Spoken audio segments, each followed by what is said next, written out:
14th.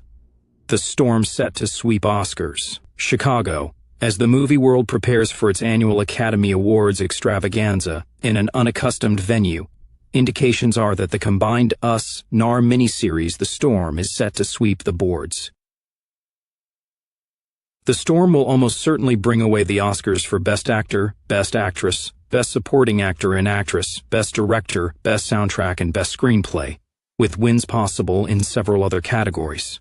The Storm made cinematic history not only as the most-watched miniseries of all time, commanding viewer shares in the 90 percentiles in the North American, European, Southern Pacific, and Asian markets, but as the first open collaboration between movie makers and actors in the United States and the Northwest American Republic.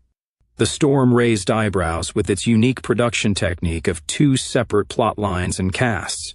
1. Cast from the Northwest Republic portraying a band of Northwest Volunteer Army fighters engaged in revolutionary combat against the United States government, and one American cast including minority and Jewish actors from Ad Astra Pictures who played members of the Seattle FBI office and the long-since disbanded Federal Anti-Terrorist Police Organization.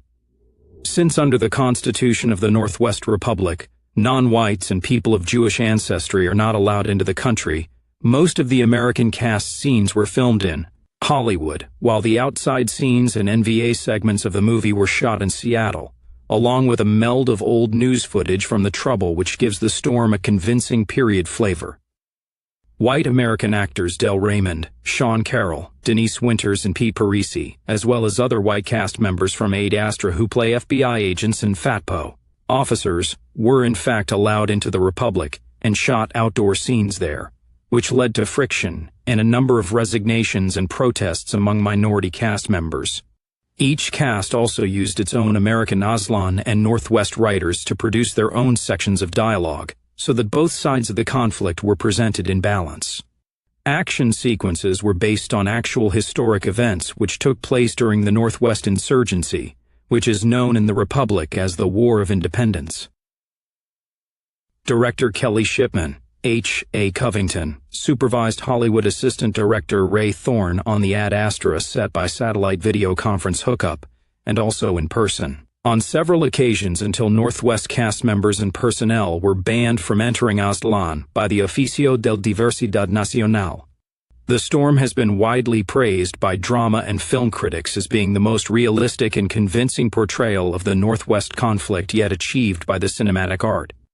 But The Storm also generated another kind of storm, a massive controversy due to the flouting of international sanctions against the NAR, which reached its culmination when the annual Oscar ceremony had to be moved to Chicago from its traditional Hollywood venue at the request of the government of Aztlán.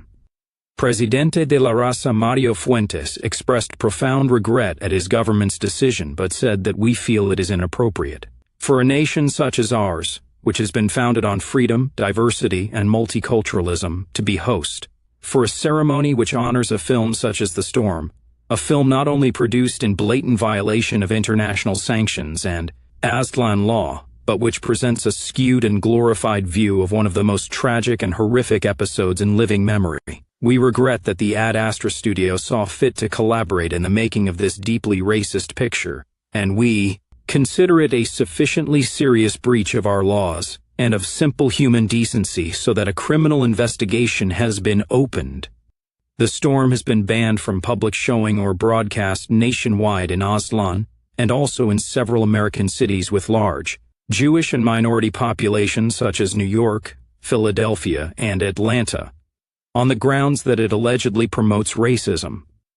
Legislation is pending in Congress to have the movie classified as hate speech and possession or downloading of a copy made punishable with a term of imprisonment. The controversy seems only to have swelled the movie's popularity worldwide. Sales of the movie online and in stores are still at record levels, and everywhere it is shown in theaters, it is still playing to packed audiences. Director Shipman, from the Seattle-based Cascade Film Studio, who is considered a shoo-in for Best Actress tonight, does not deny the controversial aspects of the film. I'm somewhat at a loss to understand just how we were supposed to deal with actual events involving the establishment of a worldwide homeland for one race of people, without mentioning race, she said in a recent interview.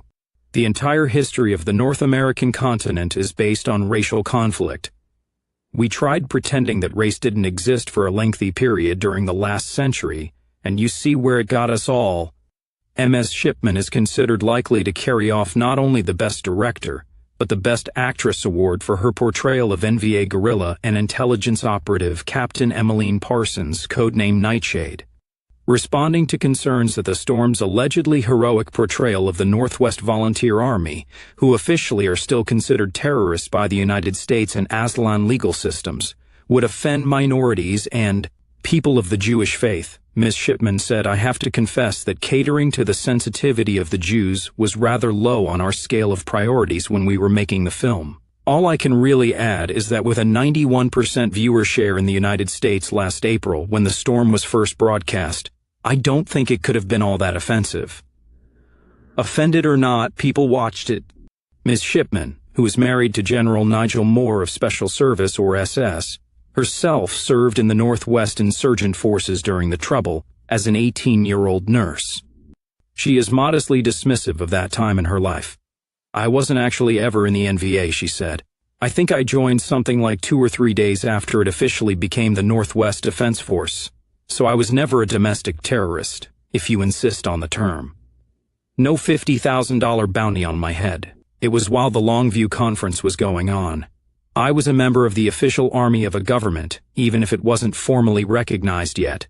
I helped save a lot of wounded people's lives, soldiers from both sides and civilians, and I will always be proud of that.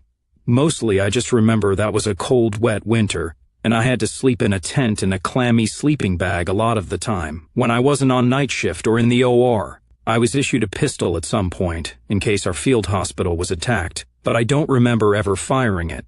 I think I still have it in a trunk up in my attic somewhere. It's probably rusted solid." Shipman has admitted that her character of Emmeline Parsons, the role which is expected to win her an Oscar tonight, is based on a genuine woman who was a rebel agent and assassin, whom she actually met when both were in high school in Seattle. "By sheer coincidence, I was in the same school with the real Nightshade. None of us had any idea that she was a volunteer until the last few months of the war," said Shipman. "That was what made her such a great spy. She was just this quiet, unobtrusive little girl off in a corner that no one would have suspected of being involved in anything. Of course, she was a lot younger than Emmeline in the movie. An amazing number of volunteers were very young. I certainly can't credibly play a Covington.